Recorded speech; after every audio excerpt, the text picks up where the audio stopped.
Live from GCW's Broadcasting Center in New York City, it's GC News. Sector 4 Gurugram के लोग पार्षद और MCG अधिकारियों के ना काम करने से परेशान। गुरुग्राम में देश की राजधानी नई दिल्ली से सटे मेट्रो सिटी और साइबर सिटी के नाम से विख्यात गुरुद्रोण की धरती गुरुग्राम में लोग मूलभूत सुविधाओं के लिए परेशान हो रहे हैं। ये मामला गुरुग्राम के सबसे पुराने सेक्टर 4 का है, जिसको गुरुग्राम में अर्बन स्टेट के नाम से जाना जाता है। सेक्टर में जन सुविधाओं की कमी है। सेक्टर में सड़कें टूटी हुई है। बारिश के पानी गलियों में रुकने से लोगों को हो रही परेशानी। लोगों ने कहा कि वे संपत्ति टैक्स दे रहे हैं, अब तब भी उनको सुविधा क्यों नहीं दे पा रही है एमसीजी। लोगों ने कहा कि 6-7 महीने पहले सेक्टर 4 में सीवेज की नई लाइन डालने का कार्य को लेकर यह भी पार्षद ने ये गली खुदवाई थी और वो काम भी कई दिनों में पूरा किया और उसके बाद सड़क बनाने का काम होना था तो आज तक नहीं हुआ। ऐसे में स्थानीय लोग कई बार एमसीजी ऑफिस के चक्कर काट आए हैं और साथ ही कई बार पार्षद सीमा पाहुजा और विधायक सुधीर सिंगला से मिले भी हैं। उन्होंने कहा कि जब वोट चाहिए तो सब नेता आ जाते हैं, पर जब हम परेशान होते हैं तो सड़क के लिए काम के लिए एक भी नेता नहीं आए। आज न ही किसी को कोई वार्ड कमेटी का सदस्य ही किसी ने भेजा। लोगों ने यह भी कहा कि अगर सेक्टर के बुरे हाल हैं तो छोटी कॉलोनियों का क्या हाल होगा। साथ ही कहा कि एमसीजी को संपत्ति कर लेना आता है, पर सुविधाओं के नाम पर टूटी सड़कें, बंद सीवेज और पीने का गंदा पानी पर अब लोग और बर्दाश्त नहीं करेंगे हम लोग, और लोग जागरूक हो गए हैं। ऐसे में अगर जल्द से जल्द कार्रवाई शुरू नहीं हुआ तो हम आने वाले रविवार को सेक्टर 4 के रोड को जाम करेंगे और पार्षद सीमा पाहुजा और विधायक सुधीर सिंगला के ऑफिस और घर का घेराव भी करेंगे। इसी बीच लोगों को गुस्सा भी देखने को बनता था। लोगों ने कहा कि अगर काम नहीं तो वोट नहीं। ऐसे में आने वाले आगामी चुनाव में पार्षद सीमा पाहुजा को सेक्टर 4 से वोट बटोरना मुश्किल लगता है। आज के इस धरने में योगिता कटारिया, शीशपाल झांझू, राजेंद्र साहू, राजेश सोनी, रेखा सोनी, संजीव भाटिया, विकास भाटिया, संजय हर्बल, मनोज भंसाली, अनंत श्रीवास्तव, एडवोकेट महेंद्र रोहिल्ला, पीसी शर्मा, दिनेश भंसाली, शर्मिला, कमला, नीलम, सोनिया, प्रेमलता और अन्य स्थानीय वासी मौजूद रहे।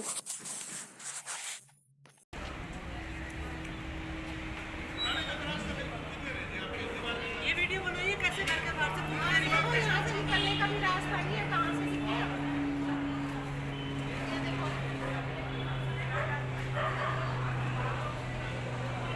आ जाओ बेटा, भैया वो देखिए वो अंकल जी वो वहाँ खड़े वो आ नहीं पा रहे घर के वहाँ से, गाड़ी के पीछे से।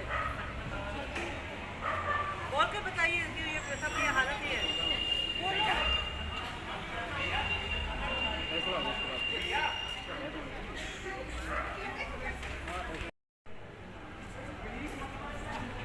इतना नीचे जा रहा था तो मैं थोड़ी सी तक खड़ी थी महीनों में वो जरूर डाल दिया नहीं यार हेलो एमएलए हाय हाय एमएलए हाय हाय एमएलए हाय हाय एमएलए हाय हाय एमएलए हाय हाय एमएलए हाय हाय एमएलए हाय हाय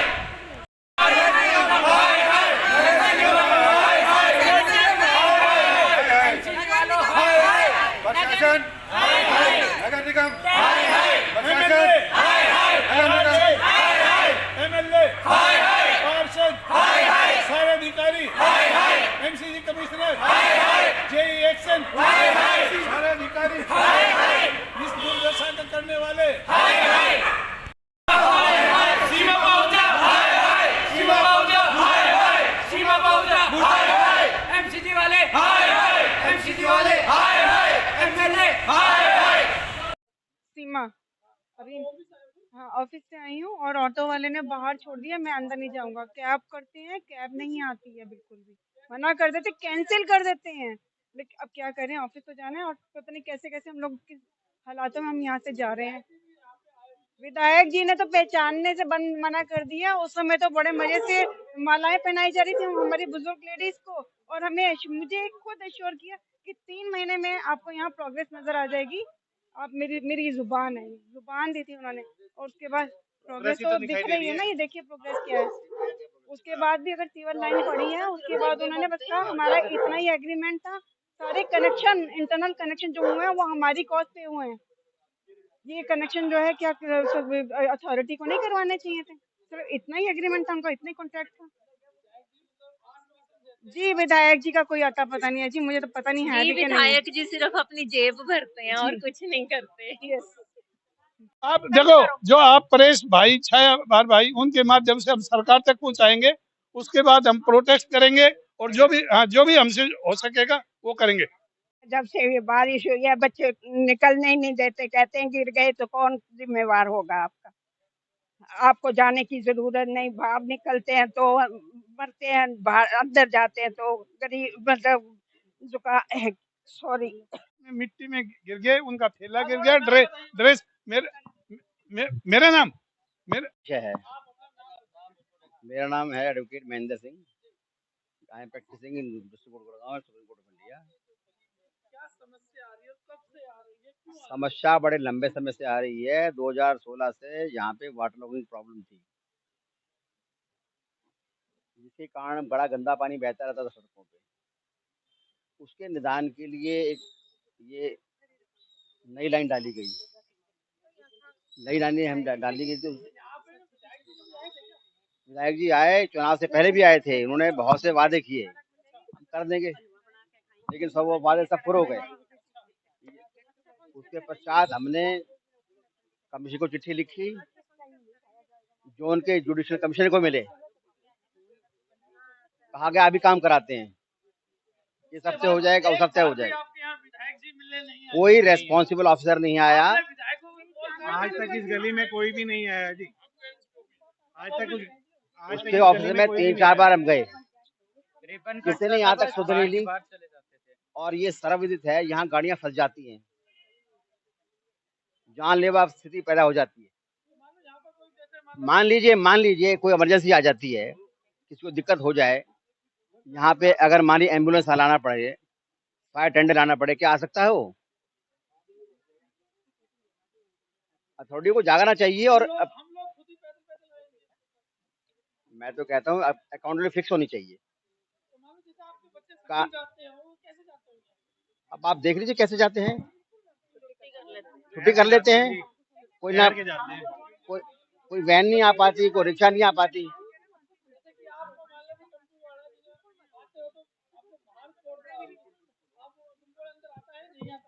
कोई भी नहीं आता अंदर, कोई नहीं आता अंदर। भाटिया, अगर ये रोड जो जल्द से जल्द नहीं बनी गई तो हम आगे, अगर अधिकारी कोई आके यहाँ पर नहीं देखेगा इसको कि और रोड जल्दी से जल्दी विद इन वीक अगर इसका कुछ नहीं समाधान निकला तो हम रोड जाम करेंगे और फिर उसके बाद जो भी होगा वो अधिकारी अपने आप देखेंगे। मेरा नाम श्री कृष्ण शर्मा, 60 नंबर मकान में मैं रहता हूँ। 6 महीने से ज्यादा जो यहाँ पर बदहाली चल रही है, यहाँ के लोग, जैसे कि पहले भी कईयों ने बताया आपको कि हमने कोई जगह नहीं छोड़ी जहाँ हम नहीं गए हो। इवन पार्षद के काम तो पार्षद ने शुरू करवाया था, लेकिन अब वो नहीं है। हाँ जी, शुरुआत उन्हीं की हुई है और ऐसा आश्वासन मिला था कि जल्दी काम हो जाएगा। हमें नहीं पता था वो नरक में डाल देंगे। इससे गंदा नरक पूरे, मतलब मैं कहूँ गुड़गांव में कि तो छोटा हरियाणा में गांव भी अच्छे हैं, गांव में मतलब बढ़िया जीवन जी रहे हैं लोग। और हम यहाँ urban state, sector 4 urban state बोला जाता है, और इसकी हालत देखिए। 3-4 बार एमएलए के पास भी जा चुके हैं, एमसीजी के अधिकारियों के पास मिले, सिवाय आश्वासन के कुछ नहीं दिया जा रहा, कुछ भी। हम लौट आते हैं वापस। वो सिर्फ हमारा रहना कुछ नहीं है जी। आप देख सकते हैं जगह जगह खड्डे, घरों में जब बारिश हुई है, मैंने खुद फावड़ी लेकर के सारी गली के लोगों ने देखा है, मिट्टी हटा करके पानी आगे किया है। उस टाइम की वीडियो डाली हुई है, पार्षद के पास मिल जाएंगी। मतलब इतना बुरा हाल जितना ये मतलब प्रशासन और सरकार कर रही है, इससे बदहाली और क्या हो सकती है। तो बहुत अच्छे से श्योर किया। मेरा नाम सीमा हरनाल है, 64 नंबर मकान में रहती हूँ। बहुत सालों 90 से रह रहे हैं यहाँ पर, और जॉब पे जाते हैं, सड़क क्रॉस करना मुश्किल हो जाता है हम लोगों के लिए। उस समय तो हमें बहुत एश्योर किया गया था अच्छे से कि भाई हम ये फटाफट सड़क बन जाएगी जी, सब कुछ अंडर पास है ये वो, और खड़े होकर के फोटोएं खिंचा रहे हैं और वीडियो डाल रहे हैं जगह जगह पर। समझ में नहीं आता क्या, दिस इज लाइक बुलशिट। आप खुद देख सकते हैं सड़क का क्या हाल है। इससे ज्यादा मैं कुछ कमेंट नहीं करूंगी भाई। प्रोटेस्ट ही होगा और क्या करेंगे बताइए, आप खुद बता दीजिए हम लोग क्या कर सकते हैं, हमारे हाथ में तो और कुछ। कैसे जा रहे सवाल कर रहे हैं ना, हैं? देखिए मैं हम जॉब सब लोग पर तो यही सवाल कर रहे हैं ना, सुनिए कि मेरी कैसे बात। कहें हम हाँ, वंदे मातरम, कैसे कहें कि ये नहीं, देश वंदे हमारा मातरम है, हम कहेंगे हम कहेंगे। कैसे कहेंगे? क्योंकि सिर उठा के तो नहीं कह सकते, जबरदस्ती बोल सकते हैं हाँ जी वंदे मातरम, लेकिन मन से तो नहीं बोला जा रहा ना। कैसे बोले हम लोग? जिस देश की सरकार के साथ पूरा का पूरा हम लोग खड़े होते हैं, सब चीजें कर देते हैं, वो सरकार हमारे लिए सहायता करने के लिए क्यों नहीं आ रही? यदि कोई नीचे का अधिकारी काम नहीं करता तो ऊंचे का अधिकारी क्यों नहीं आता? क्यों ऊंचा अधिकारी बाहर नहीं आता? क्यों अपने घर से बाहर यहाँ तक नहीं आते? वो क्यों नहीं आके अकाउंटेबिलिटी लेते? जो अधिकारी काम नहीं कर पाया, या 8 महीने हो गए, 9 महीने होने को आ गए, 2-3 बारिश हो गई, उस अधिकारी को वापस से काम पे क्यों लिया गया? उसको सस्पेंड था, उसको सस्पेंड क्यों नहीं रहने दिया गया? क्यों उसकी अकाउंटेबिलिटी? कैसे कहता है वो महीनों तक, विधायक को महीनों तक एक ही लाइन कहना कि इसका एस्टिमेट बन रहा है, हम टेंडर देंगे। ये बात क्या किसी को समझ नहीं आती? एक आम जनता को समझ में आ रही है, लेकिन आईएएस अधिकारियों को, इतने बड़ी बड़ी पोस्ट पे बैठे हुए लोगों को समझ नहीं आती।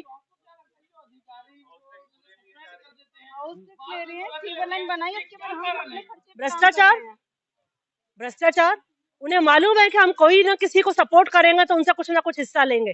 नीचे के अधिकारी जो निगम से बाहर, जो करप्शन के अंदर है, खड़े हैं, वो लोग अपना हिस्सा लेते हैं लोगों से और उसके बाद काम नहीं करते हैं, और काम सिर्फ उसी का करते हैं जिनका बोल रहे हैं। क्यों सर, आप क्या कहना चाहते हैं कि गुड़गांव में कहीं काम नहीं हो रहा? होता है ना, पर चुन चुन के काम क्यों होता है? Pick and choose, divide and rule. Shame, shame on India. की है, हम कुछ भी कर गुजरने के लिए तैयार हैं। कुछ भी अगर अनहोनी गलत होगी तो सरकार और प्रशासन स्वयं जिम्मेवार होगा इसका। हम इतने परेशान हो चुके हैं, हमारा जीना जो है दुभर हो चुका है। हम तो ये कहते हैं जितना जल्दी से जल्दी, अगर ये हफ्ता 10 दिन में हमारा काम नहीं हुआ तो हम मजबूर हो जाएंगे कुछ गलत कदम उठाने के लिए। ये हमारी मजबूरी होगी। हमारे बच्चों का जीवन यहाँ पर नरक से पत्थर, बच्चे स्कूल नहीं जा सकते, गिर गिर के पढ़ते हैं इसमें कीचड़ में। बहुत बढ़िया है जी, बहुत अच्छे हैं गाँव तो आजकल एडवांस हो चुके हैं। अभी संडे को ही हम लोग गांव में गए हैं, क्या सड़कें बनी हुई हैं, मजा आ गया। कोई एम्बुलेंस नहीं कोई आ एम्बुलेंस नहीं आ सकती। एक प्रश्न आप मीडिया के थ्रू हम लोगों सरकार से पूछना चाहते हैं, यदि यहाँ पे कोई दुखद घटना हो जाए तो क्या उसको 4 कंधे देने के लिए यहाँ पे सड़क पर चला जा सकता है? ये स्पष्ट सवाल है सरकार से, क्या दिया जा सकता है? यदि किसी को हार्ट अटैक हो जाए या कोई चीज हो जाए तो क्या एम्बुलेंस को सड़क तक बुलाया जा सकता है? जबकि यहाँ खड़ा हुआ सारा का सारा 100 का 100 बंदे की गाड़ी बाहर खड़ी है, बच्चों की स्कूटी बाहर खड़ी है, तो क्या एम्बुलेंस आ सकती है? नहीं आ सकती। क्या छोटे बच्चों को स्कूल तक छोड़ने के लिए यदि घर के अंदर कोई बड़ा बुजुर्ग नहीं है या बीमार है तो क्या बच्चे यहाँ से अपना बस स्टॉप तक जा सकते हैं? क्या सरकार आके लेके जाएगी उसे? नहीं ले जा सकती ना। क्या यहाँ खड़े हुए लोगों के बीच में जितने जवान लोग खड़े हैं वो सभी लोगों को आप रोक सकते हैं कि इस देश में रहने के लिए? वो किस मुंह से हम कहें उन्हें कि बच्चों आप यहीं रहो, आप बाहर पढ़ने मत जाओ? किस हिसाब से हम कह सकते हैं? सरकार कैसे जवाब देगी उन्हें? किस प्रकार से मनाएं हम? माँ बाप अकेले, बच्चे बाहर, बच्चे विदेशों में, सब सीनियर सिटीजन अकेले। क्या ये हमारे देश के अंदर हमारी आखिरी पीढ़ी रहेगी? सारी आने वाली पीढ़ी विदेशों में जाके रहेगी? नहीं। तो सरकार जवाब दे, किस प्रकार से चलेगी व्यवस्था, कैसे चलेगा प्रशासन, कौन चलाएगा, कहाँ है पदाधिकारी, कौन इसका दायित्व रखता है? क्यों नहीं आती सरकार के उच्च अधिकारी के लोग सड़कों के ऊपर इन हमारी समस्या को सुलझाने के लिए? क्या हम इस खुले मन से उम्मीद कर सकते हैं कि कल हमारे शहर का, गुरुग्राम का कमिश्नर या डीसी इस गली में आएगा इस सड़क का संज्ञान लेने के लिए? या क्या विधायक हमारे यहाँ पे आएगा, या क्या कोई अधिकारी आएगा? क्या हम उम्मीद रख सकते हैं इस मंच से? यदि हाँ तो फिर हम सोचेंगे इस देश में हम रहने के लिए हमारे बच्चों को कुछ कह सकते हैं। यदि ना तो फिर हम धरनों पे ही बैठे दिखाई देंगे, क्योंकि आने वाली तो पीढ़ी हमारे पास होगी नहीं। हमारे पास जिनकी वजह से ये रुका हुआ है, या कहा जाता है कि भी ये लोग लेते हैं, रिश्वत लेते हैं, ऐसे अधिकारियों को सस्पेंड करो ताकि जो सही अधिकारी आए, जो हमारी सुनवाई को सुने, हमें इस तकलीफ से निजात दिलाएं। तो आपको क्या लगता है कि ऐसे रोड कब से खराब है यहाँ पर? 6 महीने से, मोर देन 6 months। इतनी बुरी हालत है, हमारे बच्चे ट्यूशन नहीं जा सकते। यहाँ पर वो फ्लैट बने, उन फ्लैट्स को यहाँ पर कनेक्शन हमारी गली से दे दिया गया, जिसका ये हुआ कि जब बारिशें आई, ये अभी पिछली बारिशों की बात बता रही हूँ, बारिशें आई, हम कई कई दिन नहीं सोए, कई कई दिन हम बाल्टियां ले लेके अपने घर से सीवर का पानी बाहर फेंकते रहे। हमारे बच्चे बीमार, हम बीमार बच्चों को बेड पे नहीं लिटा पा रहे थे क्योंकि हर चीज झूल रही है पानी में। हमारे फर्नीचर खराब, हमारी दीवारें खराब, हमारा पूरा घर खराब हो गया। हमने इतनी इतनी बाल्टियां निकाली हैं।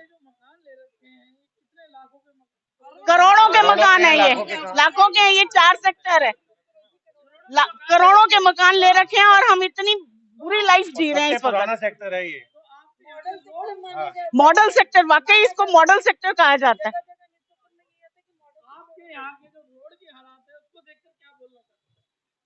अब बोलने के लिए, इससे ज्यादा बोलने के लिए तो क्या रहा। हम तो यही चाहते हैं कि हमें इस तकलीफ से निजात मिले जल्दी से जल्दी। हमें कुछ नहीं लेना, हमें तो वो चाहिए जो हमारा काम कर दे। ऐसे विधायकों और पार्षदों का हम क्या करें। मेरा नाम शिषपाल जांगू है, 30 नंबर घर है। ये सेक्टर 4 है, हरियाणा का सबसे पुराना सेक्टर है और इतनी दुर्दशा, इतनी बुरी हालत गुड़गांव के किसी स्लम इलाके की भी नहीं है। हाँ, कहने का तो अर्बन स्टेट है ये नहीं सेक्टर है। और हाँ, और पर नहीं रह तो कहाँ रहे हैं, जो आप दुर्दशा देख रहे हो। हम रोड भी क्रॉस नहीं कर सकते, हमारे बच्चे स्कूल में नहीं जा सकते, हमारे कोई रिश्तेदार नहीं आ सकता, हमारी कोई गाड़ी, हमारे यहाँ पिछले हमारे यहाँ कैजुअलिटी होगी। कितनी शर्म की बात है। ऐसे समय में भी हम समझा उसको घर तक नहीं जा सकते, इससे बुरी हालत क्या होगी। हमने इसकी सीएम विंडो में कर दी, इसकी सुधीर सिंगला से कर दी, ज्वाइंट कमिश्नर अखिलेश यादव से कर दी, और हमने जेई से कर दी, राधेश्याम एससी से कर दी, विधायक जी से हम 3 बार मिल लिए। विधायक सिंह जी कह रहे जी मैं ये जो एक्शन है ये मेरा बस का नहीं है, ऐसा असक्षम विधायक नहीं हो सकता। मैंने कहा जी उसको फिर बदली करवाओ। बोलिए हमारे से नहीं होता, हमारी तो ये ठीक हो जानी चाहिए। हाँ हाँ, फिर हम और कोई आंदोलन करेंगे या जो भी हमने करना हुआ है। हाँ, पिछले 2-3 साल से हमारे यहाँ बहुत बुरी हालत है और हमने करोड़ों का मकान लेकर ये डांगरों से भी बेहतर हमारा ठान हो रहा है। ये सेक्टर 4 है पर गांव से भी बेहतर है, मतलब बहुत बुरी हालत है।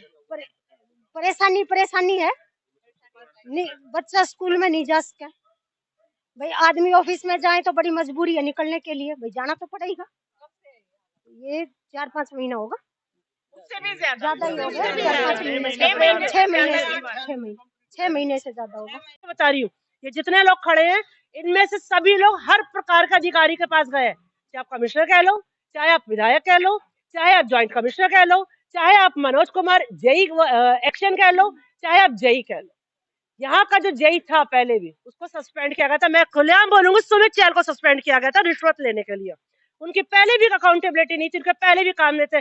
और इस सड़क के लिए पिछले 3 महीने से लगातार मैं जा रही हूँ, मेरे अलावा यहाँ खड़े वो लोग जा रहे हैं, सुधीर सिंगला जी के पास जा रहे हैं, यहाँ खड़ी हुई महिलाएं जा रही, ज्वाइंट कमिश्नर के पास जा रहे हैं। हम सब लोग अलग अलग टुकड़ों में हर अधिकारी को अप्रोच कर रहे हैं, लेकिन काम नहीं हो रहा, क्योंकि हर जगह एक लाइन होती है। सुमित चहल कहता है मैं एस्टिमेट दे रहा हूँ। कब एस्टिमेट निकलेगा, कब टेंडर निकलेगा, कब सड़क बनेगी? तब तक घर के बच्चे और बड़े लोग क्या घर में कैद रहेंगे? ये खड़े हैं बड़े लोग, पूछिए इनसे। ये खड़ी है आंटी जी, पूछिए इनसे कितने दिन से स्कूल से अपने घर से क्या है। ये है सेक्टर 4 का एक हिस्सा, 1 नंबर से 70 नंबर मकान वालों की सड़क, जिसे हम 1 नंबर सेक्टर की सड़क, बट इसे आप गाय के गोबरों का तबोला कह सकते हो, क्योंकि यहाँ इतनी सड़क का गार है कि आप इसे समझ सकते हो। ये स्थिति क्यों हुई, सबसे पहले तो आप ये जानिए। यहाँ पे ऐसी कोई समस्या नहीं थी।